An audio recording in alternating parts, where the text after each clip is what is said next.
Hello. देखिए, आज हम बात करते हैं बिल्कुल एक नए टॉपिक 3D की। अब तक हमने देखा कि वेक्टर में dot product, cross product, scalar triple product और डेफिनेशंस ऑफ वेक्टर्स, तो ये सब हमने कंप्लीट कर लिया है। अब इसका मेन पार्ट आ जाता है 3D। तो देखिए, 3D में आज का टॉपिक हमें दिख ही रहा है कि 3 डायमेंशनल ज्योमेट्री यानी कि 3D एक्सरसाइज फर्स्ट है इसकी, और लेक्चर नंबर 1 है। तो direction ratio and direction cosine of A lines, इसके फॉर्मूलाज की और उसकी बात हमने पहले ही कर ली थी। आज इसके एक्सरसाइज से रिलेटेड कुछ इंपॉर्टेंट क्वेश्चंस की बात करेंगे। देखिए कैसे, मान लो हमारे पास डायरेक्शन रेशियो, जैसे हमने लिखा let direction ratio of a line are A B C. तो यहां से अगर हम L की, तो डायरेक्शन कोसाइन क्या होंगे? तो direction cosine L equal to A upon under root A square plus B square plus C square, और M इक्वल टू क्या होगा? B upon under root A square plus B square plus C square, और N equal to C upon under root A square plus B square plus C square. ठीक है। और हमने क्या पढ़ा था? एक हमने ये पढ़ा है कि रिलेशन इनमें क्या होता है कि L square plus M square plus N square किसके इक्वल होगा? 1 के। दूसरा L इक्वल टू क्या होता है? cos alpha, M equal to cos beta और N equal to cos gamma. ये एक्स एक्सिस, वाई एक्सिस और जेड एक्सिस के साथ इनके एंगल है। तो if lines are parallel, if lines are parallel, ये सब बातें हमने पहले कर ली थी। तो इसमें क्या होगा? अगर लाइनें पैरेलल हैं, a1 upon a2 is equal to b1 upon b2 is equal to c1 upon c2 और l1 upon l2 m1 upon m2 is equal to n1 upon n2। अगला, if lines are perpendicular,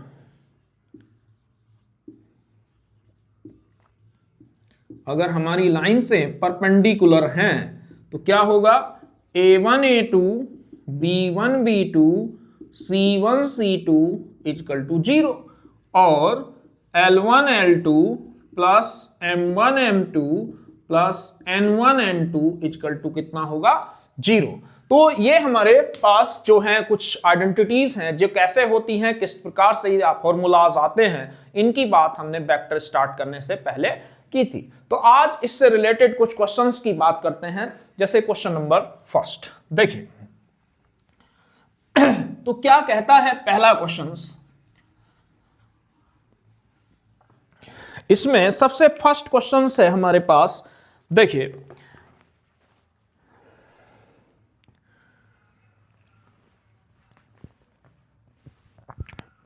question number 1 है, find the direction cosine of a line which makes equal angle.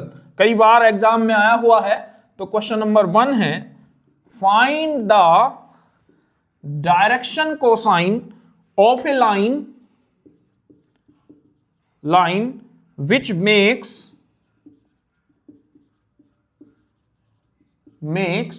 Equal angles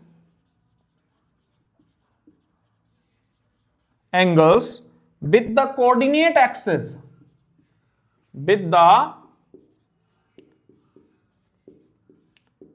coordinate axis।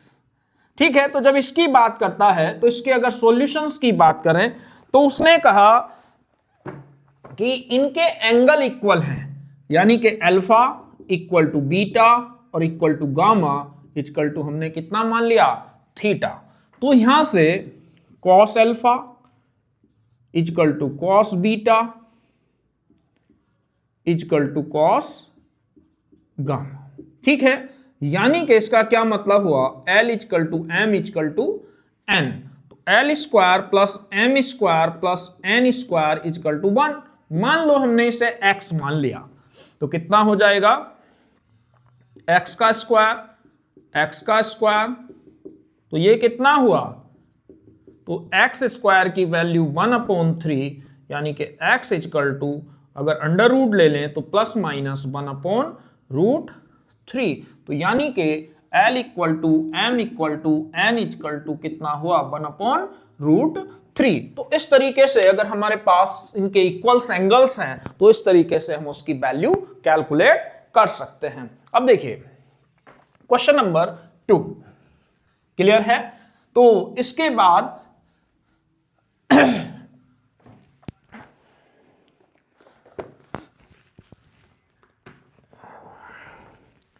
एक हमारे पास question है prove that, question number 2 एक बार exam में आया था कि प्रूव दैट क्या साइन स्क्वायर अल्फा, या इसे लिख लेते हैं if a line makes angles alpha, beta and gamma with the coordinate axis,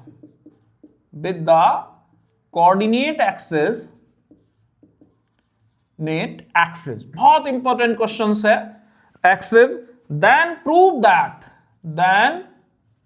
that क्या भी होगा पहले तो sine square alpha plus sine square beta plus sine square gamma equal to 2। ये हमें आंसर लाना है, ठीक है। तो इसमें जब सॉल्यूशंस की बात करते हैं तो क्या होगा, साइन स्क्वायर अल्फा हमें पता है कि L square plus M square plus N square किसके इक्वल होता है 1 के। अभी पढ़ा, इससे पहले भी हमने इसकी बात की थी। अब एल को क्या कहते हैं, cos square alpha cos square beta plus cos square gamma equal to 1। Clear. अगर हमारे पास ये वैल्यू गिवन है तो देखिए कॉस स्क्वायर अल्फा हमें चाहिए साइन, तो इसे क्या लिखेंगे 1 minus sine square alpha 1 minus sine square beta 1 minus sine square gamma equal to 1। तो यहां से ये उधर चले जाएंगे तो 1 और 1 2 इक्वल टू हुआ sign square alpha plus sine square beta plus sine square gamma. तो इस तरीके से ये हमारा प्रूफ हो गया कि sine square alpha plus sine square beta plus sine square gamma equal to 2। और इसी पे एक बार एक क्वेश्चन और आया था, अगर हम इसी को पार्ट सेकंड लिख दें, उसमें था cos 2 alpha plus cos 2 beta plus cos 2 gamma equal to -1। तो अब मान लो बाई चांस ये क्वेश्चन आ जाए तब इसे भी सेम ऐसे ही करेंगे। हमें पता है cos 2 अल्फा क्या होता है 2 cos स्क्वायर अल्फा -1, ऐसे ही ये हो जाएगा 2 cos स्क्वायर बीटा -1, ये हो जाएगा plus 2 cos square gamma -1। Clear है। और इक्वल टू -1। मान लो यहां से 2 cos स्क्वायर 2 कॉमन ले लिया तो ब्रैकेट में बचा cos square alpha plus cos square beta plus cos square gamma. ठीक है, हमें इसकी वैल्यू कितनी प्रूफ करनी है, क्लियर है। तो यहां से cos square alpha plus cos square beta plus cos square gamma कितने के इक्वल हो जाएगा, cos स्क्वायर गामा और कितना बचा -1 और -1 कितना हुआ -3। क्लियर है। तो यहां से जब इसकी वैल्यू हमें पता है कितनी होती है इक्वल टू 2, ये हो गया हमारा 1 -3, तो 2 - 3 इक्वल टू कितना हुआ -1, यानी कि इसका हमें आंसर लाना था -1। तो इस तरीके से हम यहां से ला सकते हैं। क्लियर है। देखिए एक बार दोबारा देख लेते हैं कि लेफ्ट हैंड साइड ली है cos 2 alpha 2 cos square alpha -1, cos 2 beta 2 cos square beta -1, cos 2 gamma 2 cos square gamma -1। अब इसे जब सोल्व करते हैं हमने 2 कॉमन ले लिया तो ये बच्चा cos square alpha cos square beta cos square gamma 1 1 1 1 कितना हुआ 3। इसकी वैल्यू 1 होती है तो 2 1 जा 1, 2 माइनस 3 यानी कि कितना आ गया -1। तो इस तरीके से इस टाइप के अगर कभी प्रूफ करने के आते हैं साइन कोस या कोस 2 में, कोस 2 थीटा में, तो हम इस टाइप से कर सकते हैं। अगला क्वेश्चन देखिए।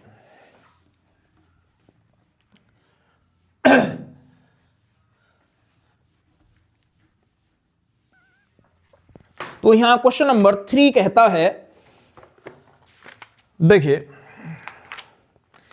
इसमें क्या है, question number 3, if a line has direction ratio tan -5 -10 determine its direction cosine. तो देखिए इसका आंसर अभी हमने किया था, तो यहां पे क्या गिवन है, अगर सॉल्यूशंस की बात करते हैं तो हमें क्या गिवन है, डायरेक्शन रेशियो, यानी कि ये a है, a की वैल्यू 10 है, b की वैल्यू -5 है, c की वैल्यू -10 है, और हमें अगर डायरेक्शन कोसाइन निकालने हैं तो कैसे निकालेंगे, L = a/√a² + b² + c²।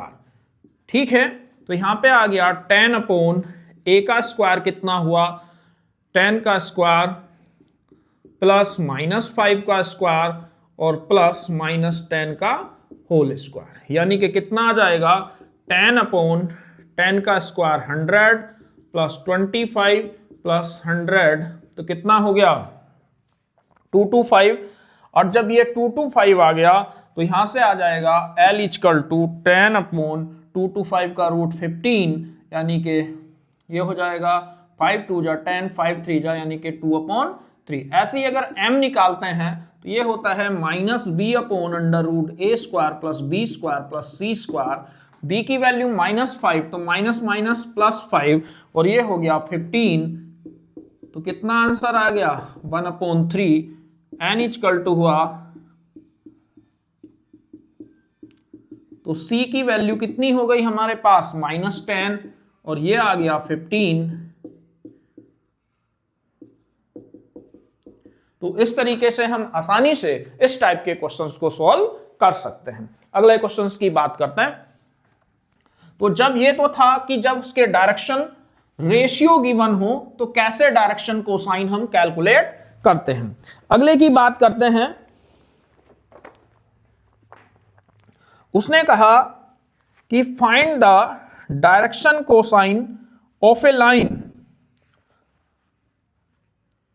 For, find the direction cosine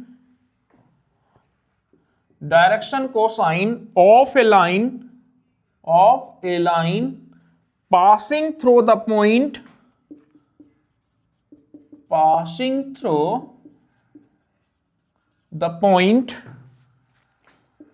कौन कौन सा है, एक कहता है हमारे पास 1 -2 3 एंड 2 1 3। तो देखिए जब हम इसकी बात करते हैं तो यहां सॉल्यूशंस की बात करेंगे, तो यहां पे मान लो हमारे पास एक पॉइंट A है, एक पॉइंट B है, तो इसके 1 -2 और 3 है और दूसरा 2 1 और 3 है। तो अगर हम डायरेक्शन रेशियो ऑफ AB के डायरेक्शन रेशियो निकालते हैं तो x2 - x1 y2 - y1 कितना हो जाएगा,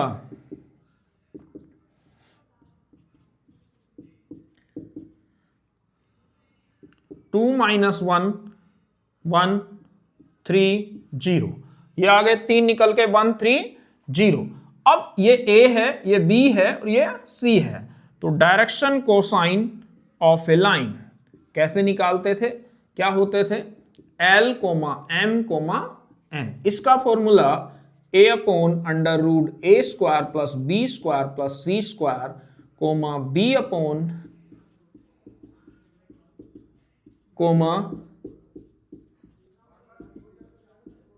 अगर वैल्यू रख दें तो इक्वल टू हो जाएगा, a आया हमारे पास 1/1 का स्क्वायर 1 + 9 + 0 ऐसे ही अगला आ जाएगा 3/1 + 9 + 0 और c की वैल्यू 0/1 + 9 + 0, यानी कि ये 1/√10, ये 3/√10 और ये हो गया 0।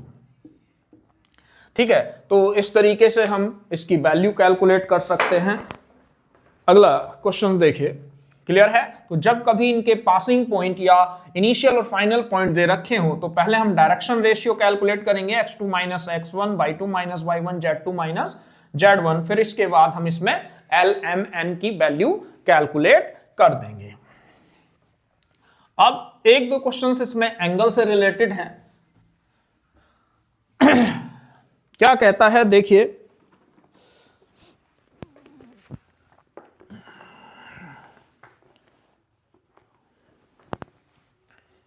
हाँ, एक कहता है इफ ए लाइन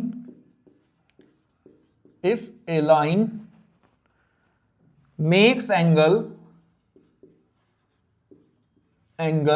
कितना, π/2, π/3 and π/6 with the positive direction,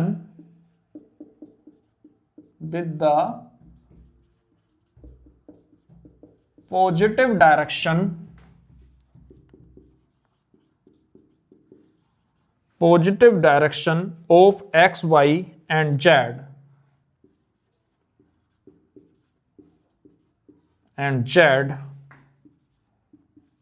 axis respectively.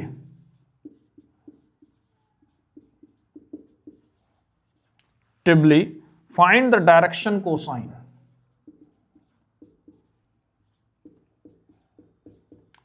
ठीक है, तो जब इसके सॉल्यूशंस की बात करते हैं तो यहां पे आ जाएगा हमारा, देखिए L = क्या होता है, cos alpha, L = cos alpha, तो cos अल्फा cos 90 और cos 90 की वैल्यू 0। M = cos बीटा यानी कि cos 60 और cos 60 की वैल्यू होती है 1/2। N = cos गामा यानी कि cos π/6 और cos 30 की वैल्यू √3/2। तो डायरेक्शन कोसाइंस क्या क्या आ गए, एक आया 0, एक आया 1/2 और एक आया √3/2। तो इस तरीके से हम इन्हें कैलकुलेट कर सकते हैं। क्लियर है? तो ये तब है जब उनके x axis, y axis, z axis के साथ एंगल दिए हों। मैंने बताया था कि एक्स एक्सिस के साथ अल्फा, वाई एक्सिस के साथ बीटा, जेड एक्सिस के साथ गामा। तो इस तरीके से हम डायरेक्शन कोसाइन कैलकुलेट करते हैं। अगला देखिए,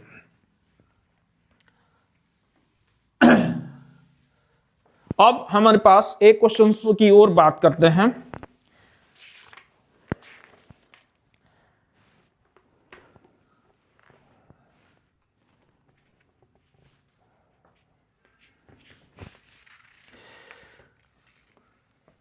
हाँ, ये कहता है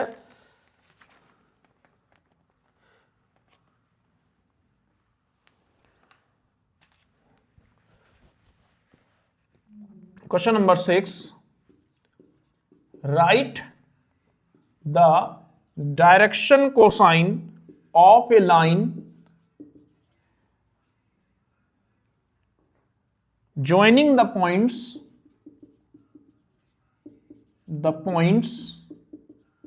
कितना 1 0 0 and 0 1 1। तो देखिए ये क्वेश्चंस अभी किया है, तो इसमें क्या है, जब इसके सॉल्यूशंस की बात करते हैं तो पहला हमारे पास ये A है और ये B है। A के कोऑर्डिनेट 1 0 0 और B के कोऑर्डिनेट 0 1 1। तो जब इसके डायरेक्शन रेशियो निकालेंगे, direction ratio of A B क्या होंगे, x2 - x1, y2 - y1 और z2 - z1, यानी कि 0 - 1 1 - 0, तो यह आ गया -1 1 और 1। ठीक है, अगर हम डायरेक्शन कोसाइन निकालने हैं ए लाइन तो कैसे निकालते थे, A/A A square plus B square plus C square, B upon A square plus B square plus C square, और C upon A square plus B square plus C square. यानी कि ये हो गया -1 upon 1 plus 1 plus 1 comma 1 upon 1 plus 1 plus 1 comma 1 upon 1 plus 1 plus 1। तो ये कितना answer आ गया? ये आ गया हमारा L की वैल्यू आई -1 अपॉन √3, इसकी 1 अपॉन √3 और इसकी भी 1 अपॉन √3। तो इस तरीके से हम इसके किसी भी लाइंस के डायरेक्शन रेशियो और डायरेक्शन कोसाइन फाइंड आउट कर सकते हैं। तो आज के लिए बस इतना ही। कल हम बात करेंगे 3D में लाइंस, लाइन की इक्वेशंस, और अगर लाइंस परपेंडिकुलर हों तो लैम्डा की वैल्यू किस तरीके से निकालते हैं और किस तरीके से उसके कॉन्सेप्ट को यूज करते हैं। तो आज के लिए बस इतना ही।